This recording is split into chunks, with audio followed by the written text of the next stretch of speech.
The college football playoff rankings were once again released Tuesday night, and lo and behold, Pitt was nowhere to be found.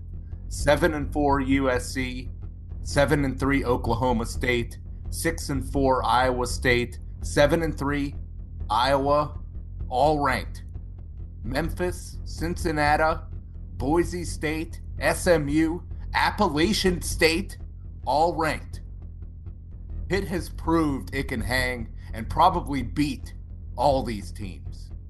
A showdown on the highway against 7-3 Virginia Tech could and should be the opportunity the Panthers need to gain some respect that they so dearly deserve. We discuss that and more on this week's Hail to Pitt podcast.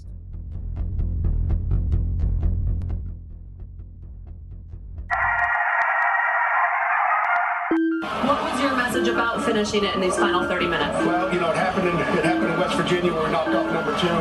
It happened in South Carolina, and it's happening in Pittsburgh today. Our guys had a lot of guts tonight. We're just going to keep getting better. I mean, that's what it is. One hell of a game that you will never, ever forget. We shocked the world! Hail to Pitt. Hail to Pitt. This is the week of November 23rd, and this is the Hail to Pitt podcast. I'm Alan. I'm Vince. And I'm Pam. Last Thursday, Pat Narduzzi brought an exorcist with him to Heinz Field named Kenny Pickett. It took overtime, but Pitt beat UNC and exorcised the demons. Now the Panthers must travel to Blacksburg, Virginia to tangle with old Bud Foster and the Virginia Tech Hokies. Major bowl implications in this one.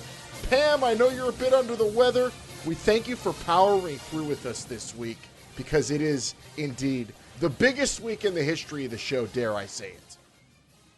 Yeah, you're welcome. I don't know if I lost my voice a little bit yelling too much at the UNC game last week. I was very, very hyped for that win, even though I was very skeptical it would happen, but I'm very happy they proved me wrong. They did it. Kenny Pickett was spectacular. We're going to get into all of that, and then, of course, we will preview Virginia Tech. Vince, I'm so hype I could smack someone with a helmet. No, I'm sorry. I'm not going to do that. Yeah, you do feel like you just want to get out there and fight somebody. And that may happen down in Blacksburg, Virginia. This is a major game. Virginia Tech's going to be looking for blood in this one, no doubt about it. And the Panthers got to be able to rise to the challenge. I just can't wait to see all those, we talk about them a lot on this show, your uncle or your friend or the older guy, or someone who was like, those Pitt Panthers, who cares? This is a big college football game this week they're in. And if you're not hyped for it, you better check your pulse. At H2P Show on Twitter and on Instagram is where you'll find us getting hype on social media. We appreciate you for following us. We thank you for tweeting at us and giving us stuff to talk about and talk to you about. We like interacting there too at H2P Show. And, we have so much on the plate, we're going to have to table the Pitternet stuff this week, our new segment, which has been really fun and a lot of people are enjoying it. But there's a lot to break down, a lot of great news for Pitt athletics this week we're going to talk about. So we'll get to the Pitternet, a double dose next week for everybody. We also appreciate your feedback and anybody talking about Pitt athletics on the internet. We love it, and we love when you talk to us we're on Panther Lair like you. We thank you for chatting and giving us feedback there. Reddit as well. Having a lot of fun each and every single week, riding through this entire season to this huge game we're going to talk about. Of course, we have some hoops to get into.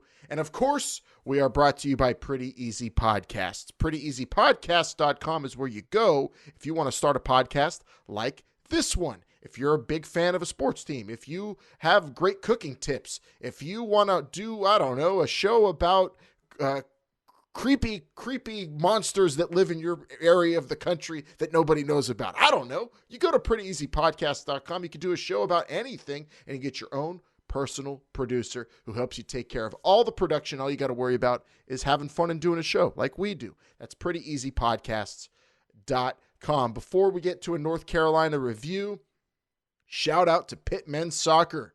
This is historic, Vince. 1965. was the last time they were in the NCAA tournament, and they will be hosting, as of this live on tape recording of the podcast, hosting on Thursday, 1 day from today, Lehigh in the NCAA tournament. Pitt ranked for the first time in almost 20 years, and is going to host a big-time NCAA tournament game in men's soccer. That's huge for the program. Yeah, how about that? And I hope a lot of supporters get out to the pitch and have their presence felt for this huge game against Lehigh. Really just a testament to Heather Lyke, I would say. She wasn't necessarily directly involved with the coaching hire here, but it's that winning culture she's trying to promote throughout all the athletic teams. Absolutely. And giving money to some of these and pouring money into some of the facilities too. There's definitely plans and some progress made in the quote unquote non-revenue generating sports, but maybe the men's soccer team can bring home a championship or at least advance in the NCAA tournament. The ACC is very well represented in this ACC tournament coming up here. Yeah, I selfishly really want at least this victory. Move on to face Georgetown. If you beat Lehigh, my future mother-in-law is a Lehigh grad and already talking smack. She noticed this reading up on it. Through the miracle of the ACC network, we could all keep track of this. Pitt men's soccer taking on Lehigh Thursday night, and really exciting. And yeah, even from every sport, you're right. Heather Lyke and Pam, you bring up the non-revenues. I mean, I think with the I think just how the whole campus is, it is painted with the new script, the new logo, the new, color scheme, the new old school stuff, if you will. It is like a different culture. It's like being on a different campus from when I was here, just over 10 years ago.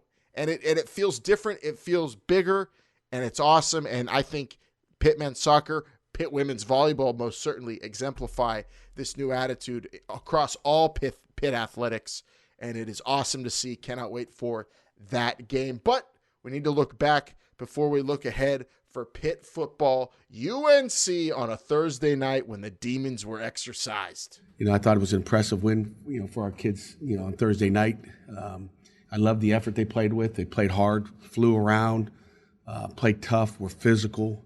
And obviously, we weren't perfect. I didn't say the word perfect, but we were physical. Physicality all the way into overtime. And I think a really tough performance from Kenny Pickett. His best game, arguably, as a Pitt Panther. And he used his legs, he used his arms, he was efficient, and most importantly, 0 turnovers. I thought it was the best game he's ever played. Yeah, I'd have to agree with you there, Alan. You said 359 yards passing, 53 yards rushing, 3 total touchdowns, including that game winner in overtime. And this guy, he was doing it all over the field under some tough circumstances. And without his one of his top receivers, Maurice French, not in the lineup. And he went out there and he did what he had to do to get this team over the top for a win. Yeah, I mean, he distributed the ball. You're right. No French out there, so you were interested to see what would happen. And I thought of all the guys you would expect to step up, Shockey Jacques-Louis did 4 big catches. And, I think that offense is really hitting their stride. And I would almost say pretty much their best game in terms of the mistakes we always talk about. Yeah, the turnovers, that's huge. And we should mention about Shockey, 4 catches, but there's also one he was robbed of. That not included in there, a touchdown pass catch early on. But yeah, the ball distributed. Jared Wayne 4 catches. Will Gregg had 3 catches. If I'm going to nitpick a little bit, they didn't move the ball in the fourth quarter quite as much as what you would have liked to see, partially contributing to that 14-point lead evaporating. And they didn't punch it in, and they had to settle for a field goal, the one drive that they did have. But otherwise, I thought they played pretty well. Yeah, well, you have to They still lost the penalty battle, but more yards given up by UNC. But one thing at a time, right? No turnovers. They still had some penalties. They still stalled out in the fourth quarter offensively, as they have done. But then in overtime, it was pretty awesome to see that they were pretty much fearless. And Kenny Pickett looked like a determined individual out there that was not going to lose this game. Would have liked to see more from the running game throughout the night. Got to credit Sam Howell and UNC. They scare. If Pitt beat them this year, I don't know about the future, Pam, because they look like they could be a scary team moving forward with that guy at quarterback. Yeah, he's a very, very good quarterback. Very impressed for a freshman. And they're still rebuilding there at UNC. And you could obviously see that on the defensive side of the ball. We talked about that going in, how Pitt needed to capitalize when they were on offense, and they were able to do that. But UNC was very impressive. Sam Howell is the real deal, and he's going to be a force the next 2 to 3 years every time Pitt goes against them. And, going into that fourth quarter, you were at the stadium, but I was watching Pat McAfee call the game, and he was pretty unbiased for being a WVU Hooplehead. And, they were just talking up how great UNC has been in fourth quarters all year long. And with that lead, I started having your mentality, Pam. I was getting real scared, even though Pitt was looking great most of that game. And then all of a sudden, it's going to overtime. But there was something, about Kenny Pickett on this night. Really have to credit him and putting the team, I think, on his back. And I think this was maybe his coming out party, at least as a bona fide leader for the Pitt Panthers. When we talked about it going into the game, how UNC had trouble with Russian quarterbacks, and he saw a few opportunities to gain some yards. Nothing crazy, but he saw those opportunities and took them and was able to finish with 53 yards and really move the chains in some key spots. And then, of course, it was a Thursday game, and good thing because it gave Coach Narduzzi some time to cool off, because he was super pissed about Hamlin not being in there, and who could blame him? And as soon as he's out of there, Vince, Pitt was having some issues with coverage, even though they were getting after Howell more so than other teams have. That's pretty much why that game ended up going to overtime. Yeah, the defense did finish with 5 sacks, and I don't have the hurries in front of me, but yeah, I'd say that, it's all about pressure. Yeah, for the most part, I thought the pressure was pretty good. But yeah, Damar Hamlin not being in there, Jazzy Stalker, who in that quarters coverage at the safety spot covering that slot receiver, did not do the best. Eric Hallett, I had to eventually come in overtime and played pretty good. If you look at the numbers for that slot receiver, I can't remember the kid's name, but just huge, especially in the second half. And that's Pitt has struggled against North Carolina covering that slot receiver. It doesn't matter who it is. They've struggled against that. You could say kind of unless we have, some elite players at the safety position covering. But the defense did, that fourth quarter was obviously a huge meltdown, giving that up, Pam. But they did make the huge stop in overtime when they needed to. Yeah, and just to clarify, Damar Hamlin was ejected at the end of the first half, correct? Yeah. So he's available for the full Virginia Tech game because it's 2 halves, correct? Yep. Mm-hmm. Yes. Okay. Yeah, that was those targeting reviews, they're almost as bad as pass interference in the NFL. You just never know. You're right. I don't know which receiver you're talking about, Vince. Bo Corrales or Daz Newsome? Daz Newsome. Yeah, I think it was Daz Newsome was the one guy. The one who's like, he was on, all ACC for the week, had over 100 yards, I think over 10 catches. But that Bo Corrales was scaring me too. I thought he would end up being like the Ryan Switzer, although he's a big receiver and just took it in that first quarter with a touchdown. But yeah, all their receivers got theirs eventually. Maybe credit to that targeting penalty that got Damar Hamlin out of the game, but Pitt prevails, and oh my goodness, the sack dances of Haba Baldonado and Jalen Twyman just cementing himself as one of the elite in the country, a Bednarik, nominee. It was great to see the pass rush get after a team that we thought maybe might be able to protect their quarterback, but Pitt still reigning defending leaders in sacks in the country after the UNC game. Cannot say enough about Jalen Twyman, and on the broadcast too. I mean, they were just putting him over huge, and rightfully so. He has earned number 97, I believe. Yeah, I mean, he was impressive, and he played just about every snap in that fourth quarter. He was out there showing that he was not to be slowed down. I'd like to also give a lot of credit to Deslin Alexandra, who altered that last throw in overtime. If Sam Howell has time to throw that ball, only Lord knows what would have happened.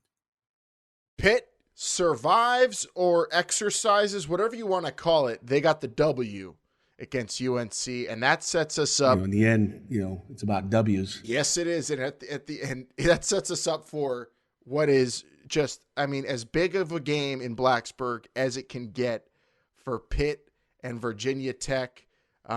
Coastal Division implications, a farewell to a legendary head coach. We're about to talk about one big football game. Obviously, we got a hot Virginia Tech football team, and Bud Foster on defense, and Justin Fuente, I think, runs the offense or has his hands in it very heavily. They're talented. They've turned it around since the Duke game, where I think everybody in the country looked and said, "Oh man, this is going to be an easy one." Now we get to mid-November, late November, and find that we're going to have a battle on our hands down in Blacksburg. So they're well coached, they're tough, they're physical, they like to run the football, and again, they're playing with a lot of confidence right now with 5 straight wins. A hot Hokie team. I didn't know. I'm one of those people at the beginning of the year, Pam, that thought this would maybe be an easy one for Pitt, but instead, this one has a lot of marbles on the line. Yeah, and the way Virginia Tech started off after the first few games, even in some of their wins against Old Dominion, they looked terrible, and people were calling for Justin Fuente's jobs. There were reports of what his buyout was, and it is legendary defensive coordinator Bud Foster's last game in Blacksburg. So there's going to be a lot of emotions there. Foster's been there for decades and really orchestrated some legendary defenses over the years. So they're really going to play up for this game. And Virginia Tech, as the years gone on, they've really settled in and settled in at the quarterback position as well, and really escalated their game since then. Yeah, Hendon Hooker, who I believe Pitt offered, didn't they, Vince? Yeah, Coach did mention that this week, that he was in on him. This guy is taken over for Ryan Willis from early in the season after that 2-2 start that Coach mentioned, and he's led this team to 5 of their last 6 wins, and their only loss, a 1-point loss at Notre Dame. This guy's been, hasn't thrown an interception yet. He's got 8 touchdown passes, 60% completion percentage. So, he's efficient. He seems like more, an efficient guy. He's not losing them games, able to run the football well. This is something that they got to make this guy uncomfortable. Well, when you have 45 sacks on the season and you're getting almost 5 per game, the Pitt Panthers, I think, are equipped to get after Hooker, the budding Virginia Tech star quarterback, who is really just making them, or putting them in positions to win, in a position to go, as the cool kids say. And look at them, 5 in a row, and now we have a game where. So how's this set up? This is Coastal Division implications. Obviously, UVA holds all the cards, and they need to get by Virginia Tech at the end of the year. But there are Orange Bowl implications here, Vince, even if Virginia goes down in an ACC title game, possibly? I think it's possible, mainly because, that Virginia team would have another loss and finish the year with 4 losses, I believe. So or 3 losses, excuse me. 3 or 4. What is their record? They're at 3. They're at 3 losses, the same as Pitt. So 3 losses right now. So if they would finish the year at 4 losses, say they get blown out by Clemson, you would either have maybe a 9-3 Virginia Tech team or a 9-3 Pitt team. We hope, and it's the Orange Bowl, assuming Clemson does the job and they're not doing the job, but if they are going to be finishing the job and winning the ACC, and they'll make the playoff. The Orange Bowl has to take an ACC team, the next highest in the college football rankings, and you got to think that it's possible that if Virginia gets blasted by Clemson, that Pitt or Virginia Tech, even though they would have a loss to those guys, could end up being higher on the board. And something you mentioned to me is there's speculation that maybe Notre Dame's in the Orange Bowl. As an opponent. As an opponent, correct. So Virginia and Notre Dame have already played this year. And Virginia Tech, Notre Dame have already played. Correct. So maybe if Pitt takes care of business, maybe if they want Notre Dame in the Orange Bowl with a different opponent, that's something that could be done as well. Ooh, so many different scenarios that could play out. Obviously, all we want is just Pitt win this week. Close off against BC. Hopefully Virginia Tech can take care of UVA. And then it's just kind of nice and neat. Pitt in the ACC title game, beats Clemson. And then what? We're in the college football playoff, right? I don't think so. Yeah, probably not. Although with maybe if more superstar quarterbacks go down and some teams lose games they shouldn't. No, that would be absolute insanity. But Pitt in a position to get an awesome bowl game possibly, but they do have to win this one. And we're talking about a team that has found an identity offensively, found some balance. Can Pitt disrupt that? I think that's the story of half the story of the game. The other story, can Pitt's offense put it all together? They went out there. They did not turn the ball over. They played pretty smart football for the most part, but can they cut down on the penalties, catch the football, talking to you, Nakia Griffin-Stewart, and maybe score in the 30s in this one? Because technically, not by much, but technically Virginia Tech, highest scoring team in the Coastal Division, Vince. Yeah, is that against conference opponents or just overall? Overall points scored on the season. And I think you gotta take that with a grain of salt a little bit, because if you look at Virginia Tech's schedule, they've played Rhode Island, they've played Old Dominion, they played Furman, they played a Georgia Tech team that they beat up pretty good. So they've played maybe a much easier schedule than the Panthers. I'll say that. So it's going to be very interesting. I'll say, you talked about score. If the offense scored 30 points, I think if we score 30 points, I feel pretty confident we're going to win this ball game. But you talked about turnovers. That's going to be big. This attacking style defense that Virginia Tech has. We cannot afford to turn the ball over, because if we do, Virginia Tech's got the ability to make something happen with the ball if that would happen. Do you expect their defense to have like extra juice? I mean, do you expect like that Caleb Farley, their defensive back, who's getting a lot of praise, or one of their other guys, just go out there, play like madmen for Bud Foster? Is he that type of coach? On his last day, they're going to just play inspired football? Is that what Pitt's facing this weekend? I don't know if I would say that, because they're going to be fired up regardless. I mean, there's a lot at stake in this game. You probably look back. I mean, what did they do in Frank Beamer's last game? What did they do? What did Florida State do in Bobby Bowden's last game? Not the greatest of performances. Nothing to worry about. So from that standpoint, I'm not too worried about it. I'm not too worried about. Their leading sack getter is a defensive back. I mean, come on, let's handle this offensive line. There's nothing to be afraid of here.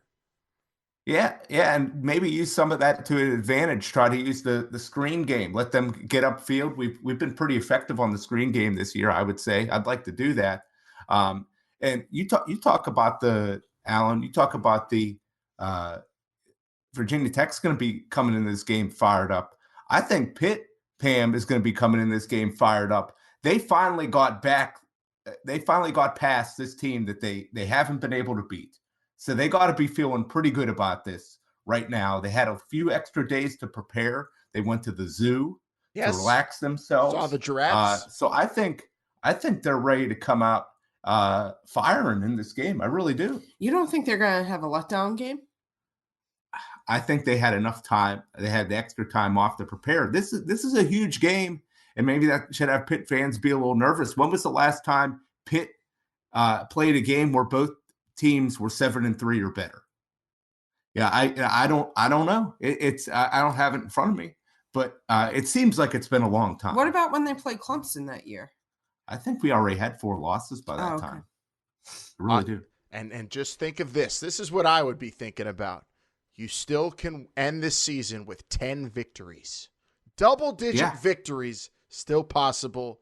Got to get it done in Blacksburg. Spoil Bud Foster's going away party. And we will make score selections, picks in just a little bit whenever we talk some more college football. Put it on the back burner till the end of the show. Set it up for an epic finish here. But let's go to some basketball real quick. Unfortunately, backyard brawl comes to the Pete, and Pitt got handled 68-53. Domination on the boards by the Mountaineers. Oscar, I'm not even going to try to pronounce his name. Shibwe? Was that how? Shibwe. Well, I got tired of them saying his name watching the game.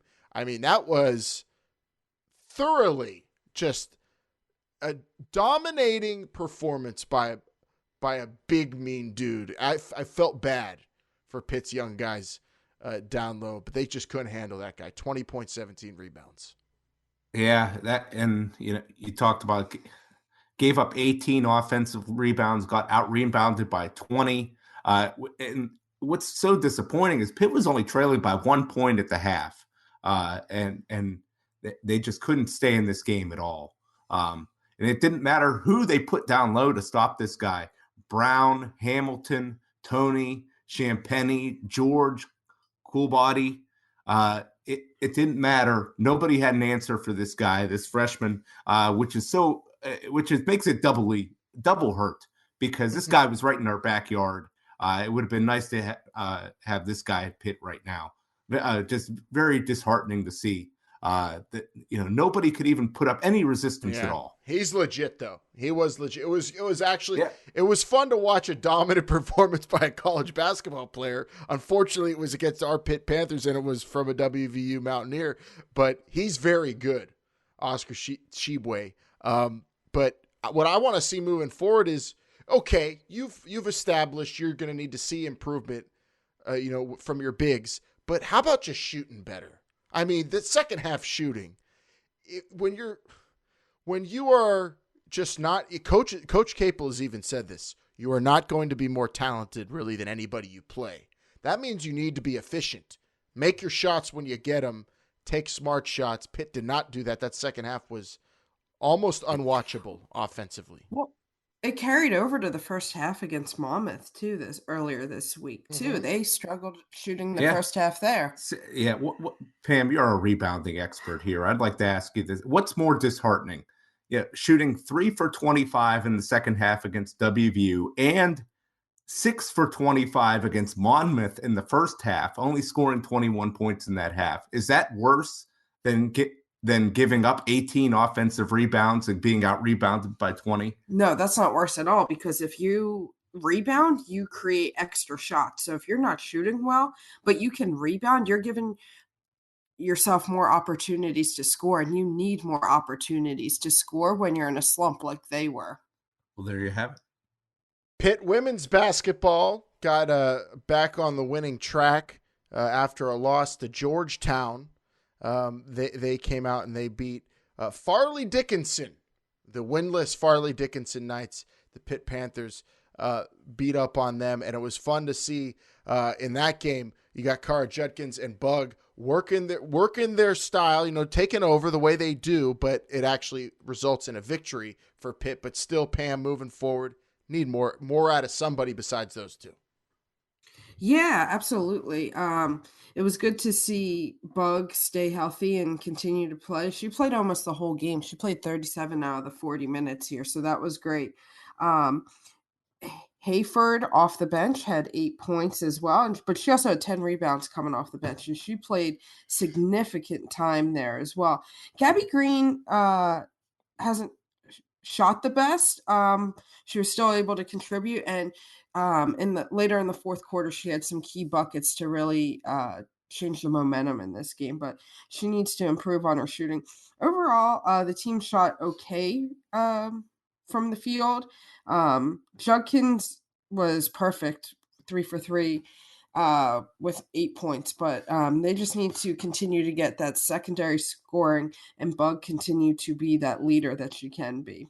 I was actually we knew going into the season that we would see a lot of minutes out of Bug, but shout out to Amber Brown stepping up and getting some. I mean, just really playing the entire game pretty much at the point guard out of Monroe, Louisiana, and you got a freshman with a ton of minutes there, reliable minutes moving forward. That's an important game. That's like a game where you accumulate important experience against, a lesser opponent, a team that's winless, but still, you, as a ACC squad, you should handle Farley Dickinson. The Pitt Panthers did, and they will they'll move on from that victory to take on Duquesne this week. We do get a city game this year, Vince. Yeah. Well, I guess we're not going to have it on the men's side, but we will have it on the women's side. And I believe it's a gold out as well. Okay. Nice. At the Pete, a gold out, and that'll be at 2 p.m. That's on this Saturday, actually. So that's during the football game then?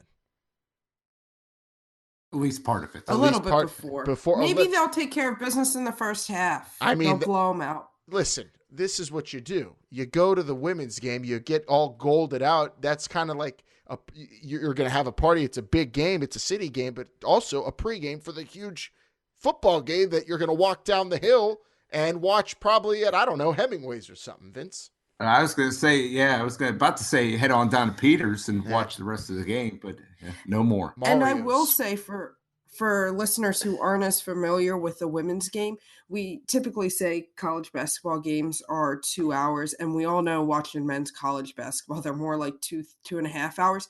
Women's games, and we can get into this at a later time, have some rules, and these games are under 2 hours. So if you're questioning whether you should go support the women, go. This game will be over unless there's any overtime or anything crazy before 4:00. Yeah, easily. Make it a Panther Day on Saturday with Pitt women's basketball, gold out at the Pete in the city game, and of course Pitt Virginia Tech live from Blacksburg. And let's get back to some Pitt Virginia Tech talk real quick, because instead of doing our Pitternet stuff we've been doing, we had a really interesting tweet sent to us that required a little bit more thinking for this segment this week. Vince, Will on Twitter, I guess, asked us a pretty interesting question. Yeah, he wanted to know our top 5 Pitt versus Virginia Tech moments. And we thank you, Will, for the question on Twitter, and we're going to answer it now. We're going to count these down, I guess, from 5 to 1, with 1 being our most favorite moment.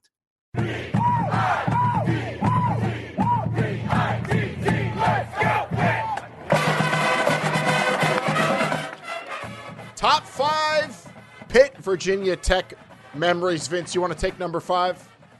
Yeah, I will. We're going to go 1997. Kevin Barlow, a 56-yard touchdown reception from Pistol Pete Gonzalez to put the game out of reach. Pitt taking on the number 15 at the time, Virginia Tech Hokies. This was a game played at Pitt Stadium.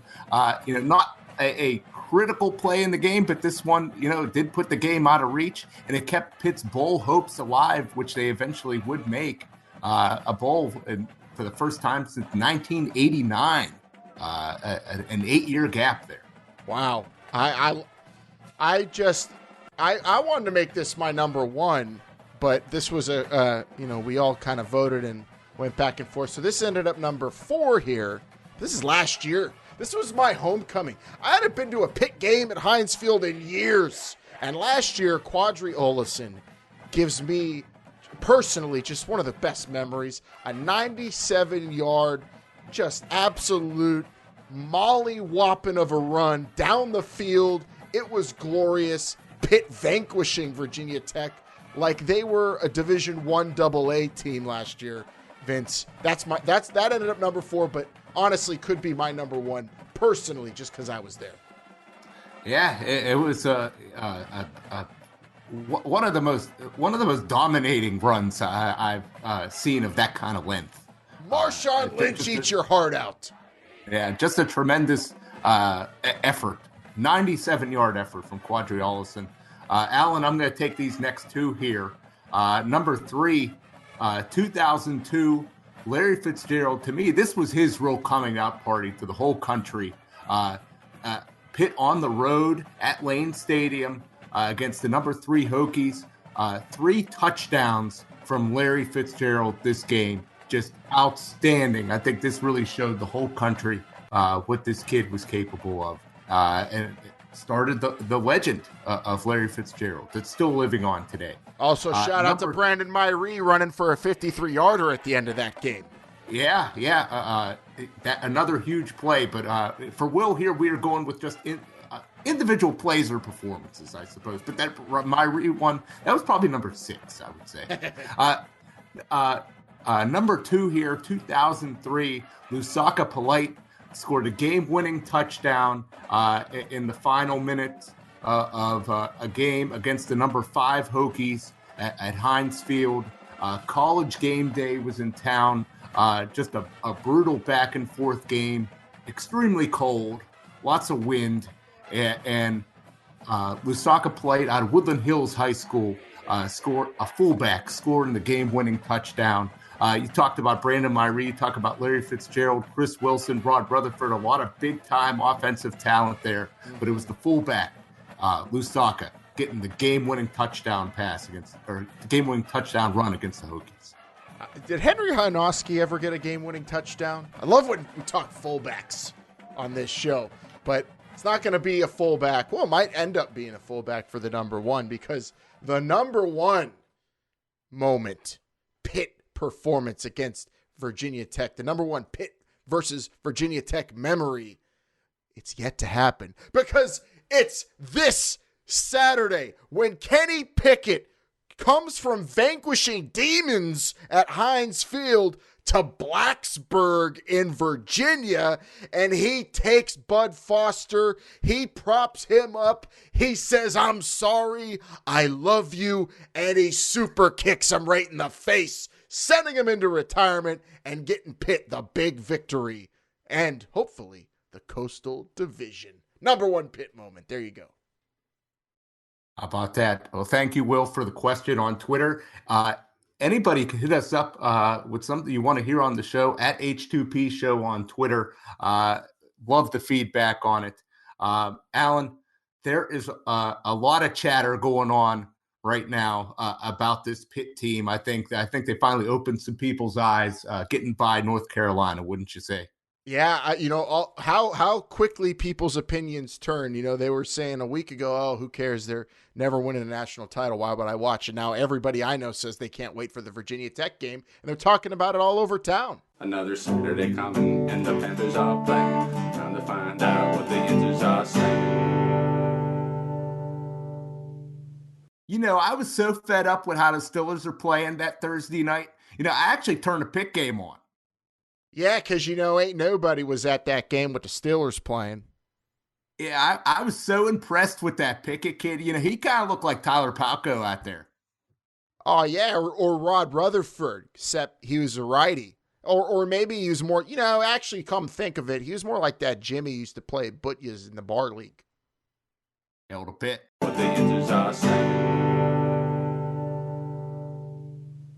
That's what the Yinzers are saying. I feel like people are starting to get on this Pitt bandwagon a little bit as they come down the stretch here. Huge game in Blacksburg, Lane Stadium. But we also got a big game over in Columbus, Ohio, that we're definitely going to be watching. That's going to have major impact, Alan, on these college football playoff rankings. Oh, college football! Don't you dare be sour. Don't you sleep on Oklahoma. I told you they would rise. And also, don't you send death threats to the Penn State quarterback. Everyone knew they were going to lose to Minnesota. Come on. That's just, even for a Penn State quarterback, you don't do that. I know Sean Clifford's very upset, and he's going to probably be more upset after this weekend when they have to face Ohio State in that defense. Yeah, Ohio State right now is a 18-point favorite at the Westgate at home. That's it. Yeah, well, this kind of seems like a bargain, I guess, maybe. I think Ohio State is going to come out and just steamroll this team. The only argument I could possibly get, and I'd like to hear what you guys think about this, is, Justin Fields hasn't really felt any pressure at all from a good front seven this entire year, and Penn State's front seven's pretty good. But at the same time, I don't see Penn State being able to put up many points, if at all. And eventually Ohio State's going to get there, Pam. They're going to be able to throw the ball effectively to some of those good receivers and a weak Penn State secondary. Well, and J.K. Dobbins is playing out of his mind as well. And so Ohio State's just loaded with weapons. It'll be interesting to see what Justin Fields does, but I do think he has too many weapons, and I think Ohio State wins, and they cover this spread. Chase Young playing in this game? Yes. I honestly, would they take my prop bet down the Rivers, Vince, if I made this a bet? I think Penn State might get shut out. Yeah, you could bet on team totals, and I would imagine they would certainly have that for this game. I could see Penn State getting a big fat 0 offensively against that Ohio State defense. Yeah, I hope so. It's a very impressive. I think if Ohio State is it? No, nah. Do you think if they beat up on Penn State good enough, they could skip over LSU in the college football playoff ranking? No, because I think LSU, not only do they have the win against Alabama, they beat Auburn, and they beat Florida. Yeah. And Texas. And, well, Texas isn't very good at the moment, but I think those 3 wins for LSU are better than any 3 wins Ohio State will have, no matter how many points they put up against Penn State here. This committee has something for Penn State, which I don't quite understand. They were praising. Yeah, they were praising Penn State's win against a good Pitt team. If Penn State's so good, not ranked. If they're so good, we should be in the top 25. This is bogus. If I'm a fan of Baylor, I'm angry about this. If I'm super pissed if I'm a Minnesota Gopher fan, even though they went down. I mean, how's a team that you beat? They beat them head to head. Yeah, it's absurd. Yeah. And for Penn State to be ahead of Oklahoma it's a travesty. But I don't want to keep talking about them. There are other exciting games, like those Texas Longhorns taking on Baylor, Pam. Yeah, absolutely. You had to be happy. You had to be happy Baylor went down to Oklahoma. You hate Baylor.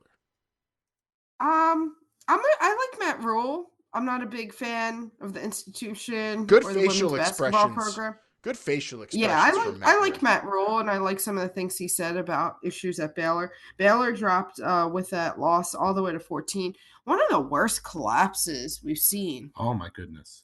Yeah, yeah, just a horrible collapse. What did the time of possession Matt Rule had in the second half, or Matt Rule's Baylor team had in the second half, was horrific. She refuses to even mention Baylor by name. I know. It's called Matt Rules. Matt Rules. 28-3 at one point, right? Did you see the Falcons tweeted at Baylor? Just hand on the head. Woof. But in the Big 12, you know how it goes. A team losing like that, I think they'll go out and beat Texas now this week.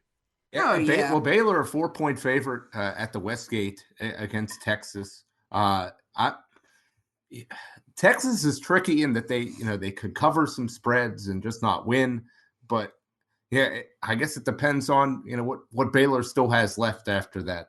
I mean, they could still win the Big 12, and I haven't looked at the Big 12 rankings, but I suppose if they lost, they would be, in jeopardy may or not of making the Big 12 championship game. Listen. Also, on the other side of this game, before we go deeper into Big 12 lore, just anyone who books bowl games listening to the show, if Pitt doesn't get in the Orange Bowl, I'm saying, if you want a great game in a great matchup, I think Pitt and Texas match up for what could be a badass football game come bowl season. Just saying. Yeah, I would agree with that. I mean, they probably want to give Texas an opponent with more traveling fans, but just on the field, I think those two teams would be really fun to watch compete against each other. But back to the Big 12, the Baylor Bears, I guess, still alive. Oklahoma has TCU this week, Vince. Yeah, TCU, I believe it was an 18.5-point underdog at the Westgate. To me, I would think TCU would cover this game, but I don't see them winning. I mean, I think Oklahoma's still just a little bit better than them, but TCU's not going to go quietly. They're a sneaky team. They have 5 losses, and in their 5 losses, only one team beat them by more than one score, and that was at Iowa State, a tough place to play. That was earlier in the season. TCU has had fluctuating situation at quarterback, but still a team that doesn't go away quietly. Like you said, Vince, they competed with Baylor a couple weeks ago.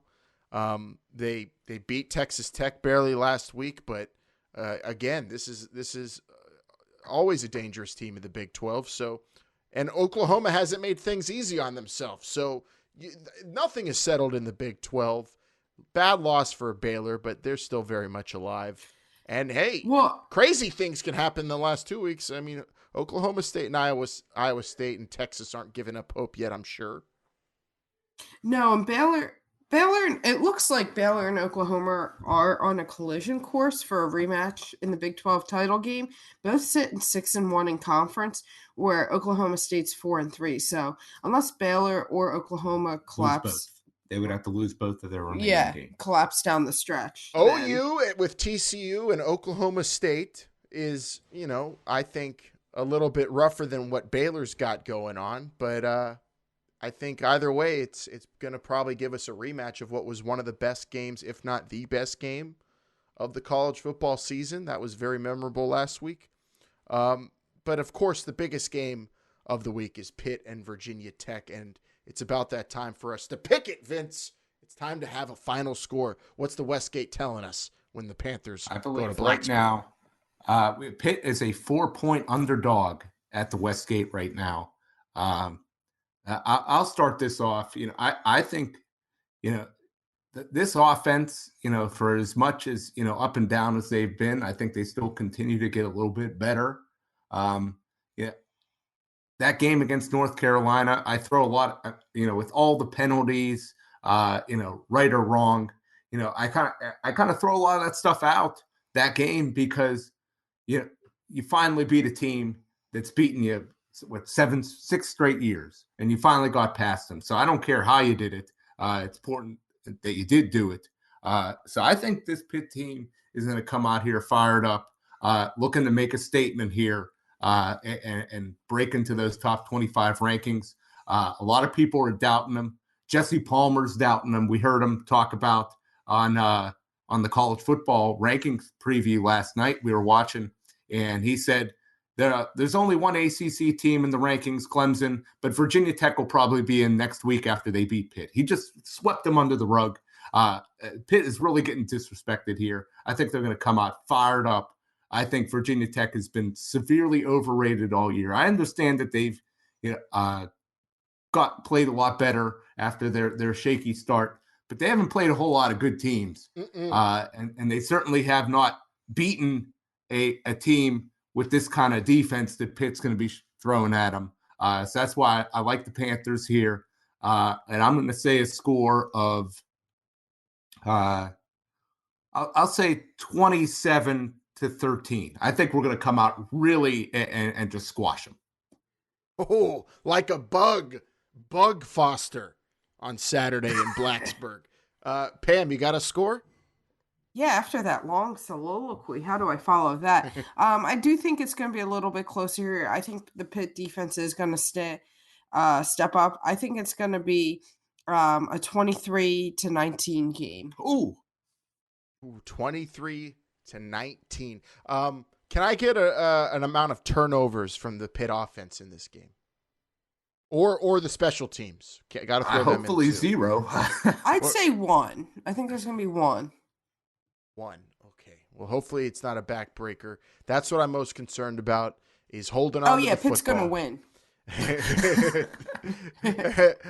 Hold on to the football. I think really when you got a young quarterback and you got a team that legitimately is the best pass rushing team in the country, 45 sacks is no joke. And when you look at who Pitt has played, they've done it against teams that throw the ball well, protect the quarterback well, or at least get the ball out so their quarterbacks shouldn't be getting sacked. And Pitt has sacked him, or at least put pressure on him. And only a couple times as this defense maybe ran out of gas or slipped up. I do not see that happening, especially with a whole week or extra days off, a whole week plus a few days, going to the zoo, the mojo they got going down into Blacksburg, knowing what they did to them last year. The defense, of course, will carry this load, but do not sleep on the confidence that Kenny Pickett gained last week against UNC. I think the rest of the season, we are going to see a very different Kenneth Pickett the rest of the way. I think we're going to see more of what that Kenny Pickett did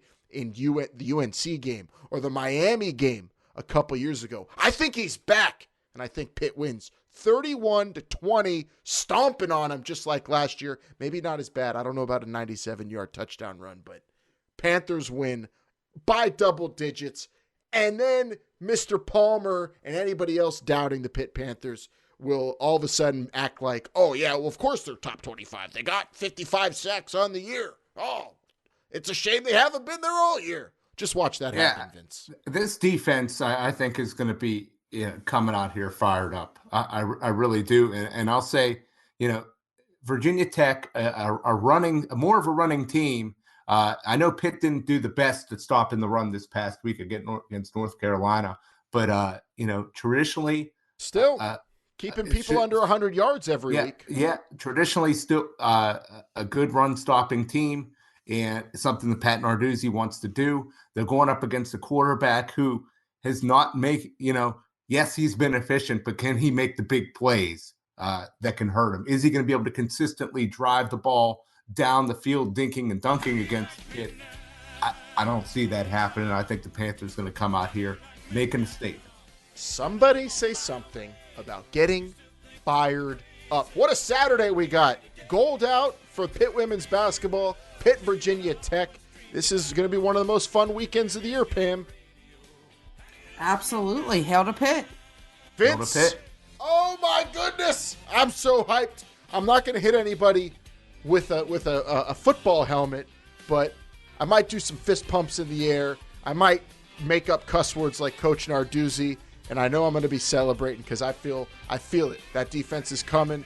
Pitt Panthers in Blacksburg, and then next week we'll all reconvene to talk about what a big win it was, hopefully, and look forward to, fingers crossed, the Coastal Championship. Still 10 wins in front of us, everybody. Thanks for listening. Follow us at H2P Show on Twitter and Instagram. We appreciate the suggestions for show segments and feedback on what you like on the show, what you don't like.